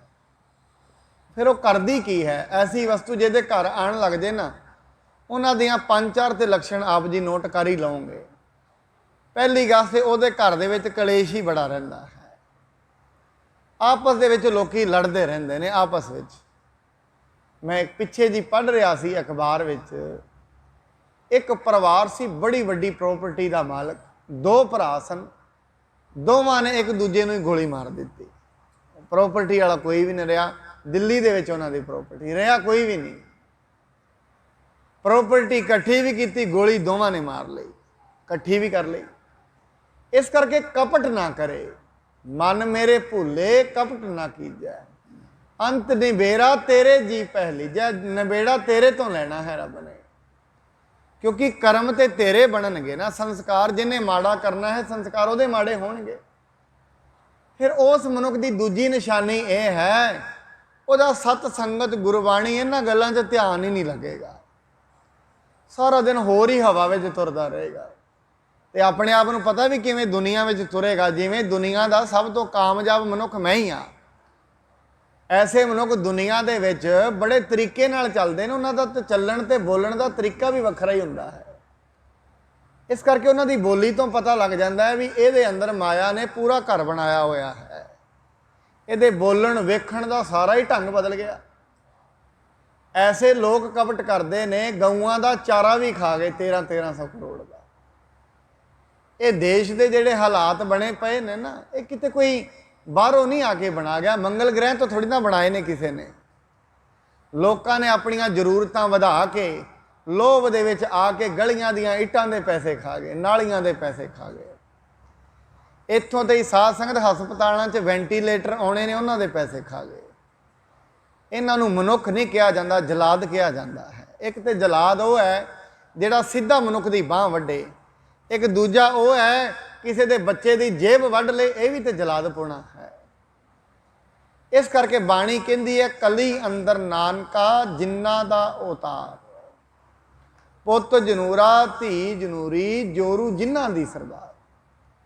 ਇਹ ਜਿਨ੍ਹਾਂ ਵਾਲਾ ਕੰਮ ਹੈ, ਕਲਯੁਗ ਦਾ ਐਸਾ ਹੀ ਕੰਮ ਬਣ ਗਿਆ ਹੈ। ਇਹ ਸੰਸਾਰ ਵਿਕਾਰ ਸੰਸੇਮ ਹੈ, ਤਰਿਓ ਬ੍ਰਹਮ ਗਿਆਨੀ। ਜਿਹੜਾ ਗੁਰੂ ਦੀ ਸੰਗਤ ਵਿੱਚ ਆਉਂਦਾ ਹੈ, ਜਿਹਦਾ ਇੱਥੇ ਦਿਲ ਲੱਗਦਾ ਹੈ, ਉਹੀ ਇਹ ਦੁਨੀਆ ਦੇ ਵਿੱਚੋਂ ਪਾਰ ਉਤਾਰਾ ਹੁੰਦਾ ਹੈ। ਨਹੀਂ, ਬਾਣੀ ਕਹਿੰਦੀ ਹੈ, ਪਾਪੀ ਕਰਮ ਕਮਾਵਦੇ ਕਰਦੇ ਹਾਏ ਹਾਏ। ਜਿਉਂ ਮਥਨ ਮਾਧਾਣੀਆਂ ਤਿਉਂ ਮਥੇ ਧਰਮ ਰਾਏ। ਕਹਿੰਦੇ ਜਿਵੇਂ ਮਧਾਣੀ ਮਥੀ ਦੀ ਹੈ ਨਾ, ਇਵੇਂ ਧਰਮਰਾ ਨੇ ਤੈਨੂੰ ਮਥਣਾ ਹੈ। ਅੰਨ ਕਾਏ ਰਾਤੜਿਆ ਵਾਟ ਦੁਹੇਲੀ ਰਾਮ, ਪਾਪ ਕਮਾਵਦਿਆਂ ਤੇਰਾ ਕੋਏ ਨਾ ਬੇਲੀ ਰਾਮ। ਜਿਨ੍ਹਾਂ ਵਾਸਤੇ ਪਾਪ ਕਮਾਉਣਾ, ਕਿਸੇ ਨਹੀਂ ਸਾਥ ਦੇਣਾ, ਕਿਉਂ ਜਾਣਾ ਇਕੱਲੇ ਨੇ ਹੈ। ਜਾਂ ਤੇ ਸਾਰਾ ਪਰਿਵਾਰ ਦਾ ਇਕੱਠਾ ਹਿਸਾਬ ਹੁੰਦਾ, ਨਹੀਂ। ਜੇ ਕੋਈ ਪਰਿਵਾਰ ਇਕੱਠਾ ਵੀ ਦੁਨੀਆ ਤੋਂ ਜਾਏ ਨਾ ਸਰੀਰ ਰੂਪ 'ਚ, ਤਾਂ ਵੀ ਇਕੱਠਾ ਨਹੀਂ ਇੱਕ ਥਾਂ ਪਹੁੰਚਦਾ। ਆਪੋ ਆਪਣੇ ਕਰਮ ਹੁੰਦੇ ਨੇ ਪਰਿਵਾਰ 'ਚ ਸਾਰਿਆਂ ਦੇ। ਜਿੱਥੇ ਜਿੱਥੇ ਜਿਹੜੇ ਕਰਮ ਨੇ, ਉਹਨਾਂ ਦੁਨੀਆ ਵਿੱਚ ਸਾਰੇ ਪਹੁੰਚ ਜਾਂਦੇ ਹਨ।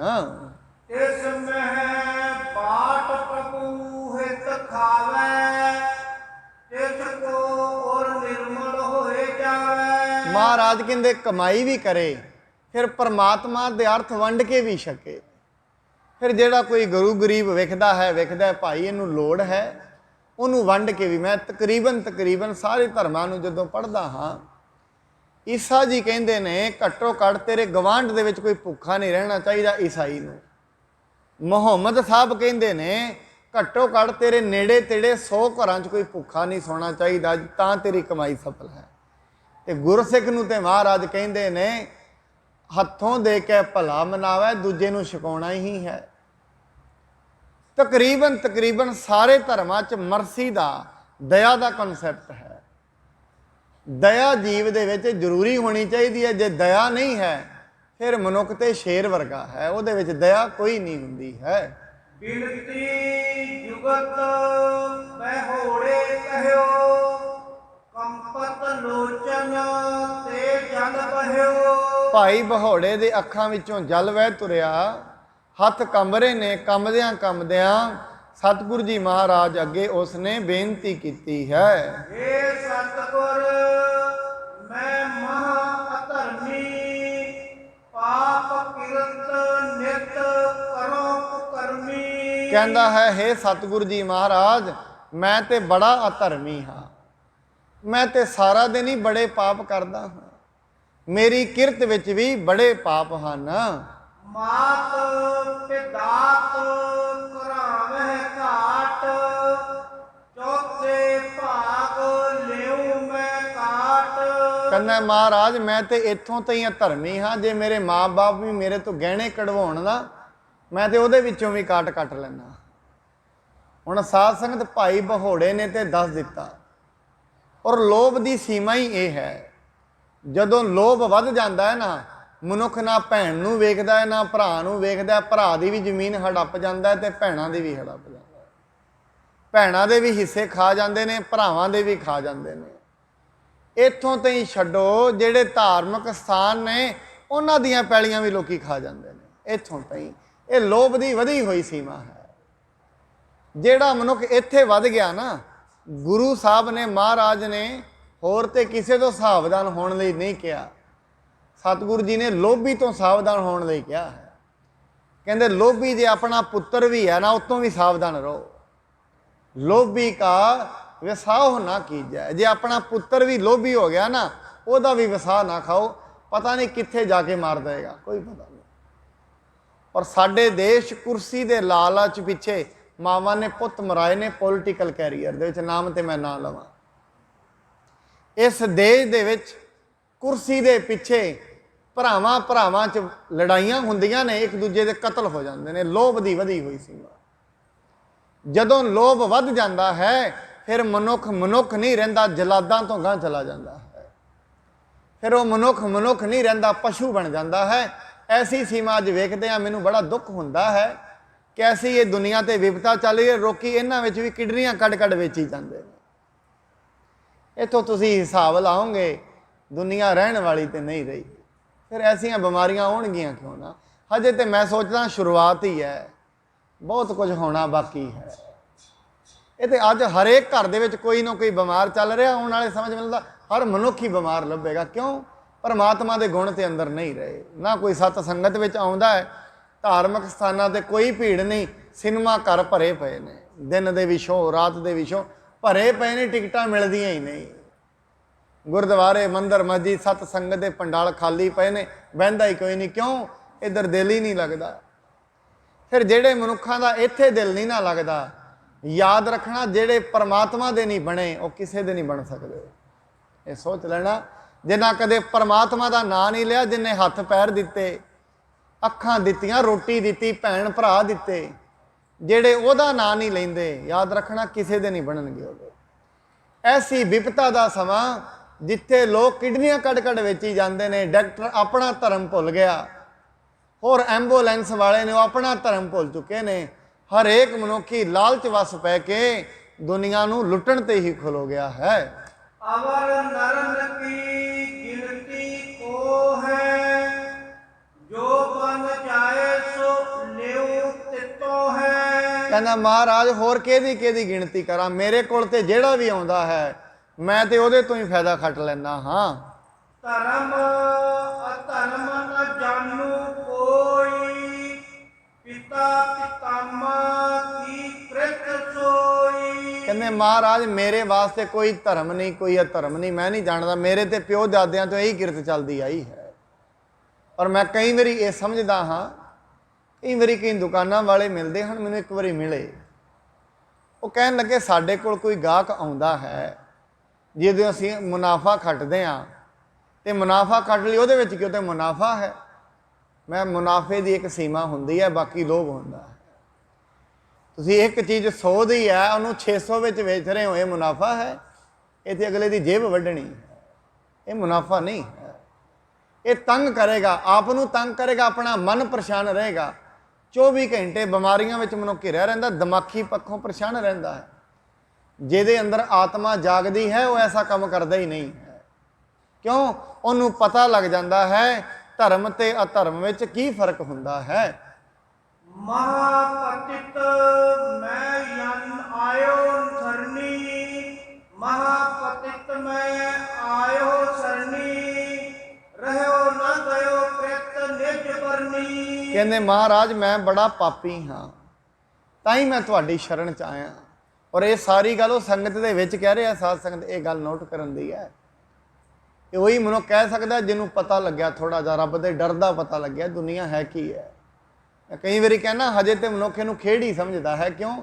ਇਹਨੂੰ ਇਵੇਂ ਲੱਗਦਾ ਹੈ ਪੱਕੇ ਡੇਰੇ ਇੱਥੇ ਹੀ ਲੱਗੇ ਰਹਿਣੇ ਨੇ। ਨੋਟ ਕਰਕੇ ਵੇਖਣਾ, ਜ਼ਿੰਦਗੀ ਜਿਹੜਾ ਅੱਜ 40 ਸਾਲ ਦਾ ਹੋ ਗਿਆ ਹੈ, ਸਰੀਰ ਤੇ ਬਦਲ ਗਿਆ। ਬਚਪਨ ਚ ਦੀ ਅੱਜ ਦੀ ਫੋਟੋ ਮਿਲਾਓ, ਮਿਲਦੀ ਨਹੀਂ। ਸਰੀਰ ਰੋਜ਼ ਬਦਲ ਰਿਹਾ ਹੈ। ਇੱਕ ਦਿਨ ਇਹਨੇ ਬੁੱਢੇ ਹੋ ਜਾਣਾ ਹੈ ਤੇ ਇੱਕ ਦਿਨ ਚਲੇ ਜਾਣਾ ਹੈ। ਇਹਨੂੰ ਕਦੇ ਵੇਖੋ ਨੋਟ ਕਰਕੇ। ਇੱਥੇ ਪੱਕੇ ਡੇਰੇ ਨਹੀਂ।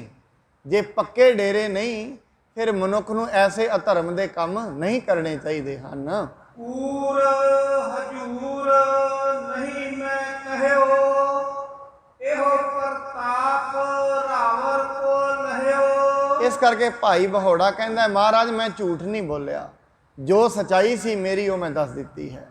ਹੁਣ ਜਿਹਨੇ ਰੋਗ ਦੱਸ ਦਿੱਤਾ ਹੈ ਇਹਦਾ ਇਲਾਜ ਜ਼ਰੂਰ ਹੋ ਜਾਏਗਾ, ਕਿਉਂਕਿ ਜਿਹਨੇ ਦੱਸਿਆ ਹੀ ਨਹੀਂ, ਡਾਕਟਰ ਦੇ ਕੋਲ ਰੋਗੀ ਜਾਏ ਤੇ ਦੱਸੇ ਹੀ ਨਾ ਮੈਨੂੰ ਰੋਗ ਕਿਹੜਾ ਹੈ, ਤੇ ਡਾਕਟਰ ਦਵਾਈ ਕੀ ਦੇਗਾ। ਘੱਟੋ ਘੱਟ ਮਨੁੱਖ ਗੁਰੂ ਨੂੰ ਤਾਂ ਕਹਿ ਦੇਵੇ ਵੀ ਮੇਰੇ ਅੰਦਰ ਇਹ ਰੋਗ ਨੇ, ਤੂੰ ਕੱਟ ਦੇ। ਸੰਗਤ ਵਿੱਚ ਕਹਿ ਦੇਵੇਗਾ ਤੇ ਫਿਰ ਤੇ ਹੋਰ ਸੌਖਾ ਹੋ ਜਾਏਗਾ, ਪਰ ਨਹੀਂ ਕਿਹਾ ਜਾਂਦਾ। ਜੋ ਮਨੁੱਖ ਕਮਾਉਂਦਾ ਹੈ ਇਹ ਆਪ ਜਾਣਦਾ ਹੈ, ਮਨ ਸਾਰਾ ਕੁਝ ਹੀ ਜਾਣਦਾ ਜੋ ਜੋ ਕਰਦਾ ਹੈ। ਸੋ ਕੱਲ ਨੂੰ ਅਸੀਂ ਅੱਗੇ ਕਥਾ ਕਰਾਂਗੇ ਜਿਸ ਦੇ ਵਿੱਚ ਮਹਾਰਾਜ ਦੱਸਣਗੇ, ਭਾਈ ਬਹੋੜੇ ਨੂੰ ਇਲਾਜ ਦੱਸਣਗੇ ਵੀ ਇਹਦਾ ਇਲਾਜ ਕੀ ਹੈ, ਜ਼ਿੰਦਗੀ ਵਿੱਚ ਕਿਵੇਂ ਸੁਖੀ ਹੋਇਆ ਜਾਂਦਾ ਹੈ, ਆਨੰਦ ਕੀ ਹੈ, ਕਿਹੜੀ ਖੋਜ ਦੇ ਵਿੱਚ ਤੂੰ ਚੱਲ ਰਿਹਾ ਹੈ ਤੇ ਕਿਹੜੀ ਖੋਜ ਪ੍ਰਾਪਤ ਕਰਨੀ ਹੈ। ਇਸ ਦੇ ਬਾਰੇ ਆਪਾਂ ਕੱਲ ਨੂੰ ਵਿਚਾਰ ਕਰਾਂਗੇ। ਸਤਿਗੁਰੂ ਜੀ ਕਿਰਪਾ ਕਰਨ, ਜਿੰਨੇ ਸਤਸੰਗੀ ਆਪ ਚੱਲ ਕੇ ਆਉਂਦੇ ਹੋ, ਸਾਰਿਆਂ ਦੇ ਘਰਾਂ ਪਰਿਵਾਰਾਂ 'ਚ ਬੱਚਿਆਂ ਨੂੰ ਸੁੱਖ ਸ਼ਾਂਤੀ ਦੀ ਦਾਤ ਬਖਸ਼ਣ। ਸਭਨਾਂ ਦੇ ਘਰਾਂ ਵਿੱਚ ਪਰਮਾਤਮਾ ਦੀ ਵਿਚਾਰ ਹੋਏ, ਰੱਬ ਦੇ ਡਰ ਦੀ ਵਿਚਾਰ ਹੋਏ। ਰੱਬ ਕੌਣ ਹੈ, ਪਰਮਾਤਮਾ ਕੌਣ ਹੈ, ਉਹਦੇ ਬਾਰੇ ਘਰਾਂ 'ਚ ਬੈਠ ਕੇ ਬੱਚਿਆਂ ਨੂੰ ਵੀ ਦੱਸੀਏ, ਭਾਈ ਰੱਬ ਕੀ ਹੈ। ਰੱਬ ਬੜੀ ਡਾਢੀ ਚੀਜ਼ ਹੈ, ਉਸ ਤੋਂ ਬਚਣਾ ਚਾਹੀਦਾ ਹੈ, ਉਹਦਾ ਡਰ ਰੱਖਣਾ ਚਾਹੀਦਾ ਹੈ। ਇਹ ਵਿਚਾਰ ਜਦੋਂ ਅਸੀਂ ਘਰ ਵਿੱਚ ਕਰਾਂਗੇ ਆਪਣੀ ਜ਼ਿੰਦਗੀ ਵੀ ਸਫਲ ਹੋਏਗੀ।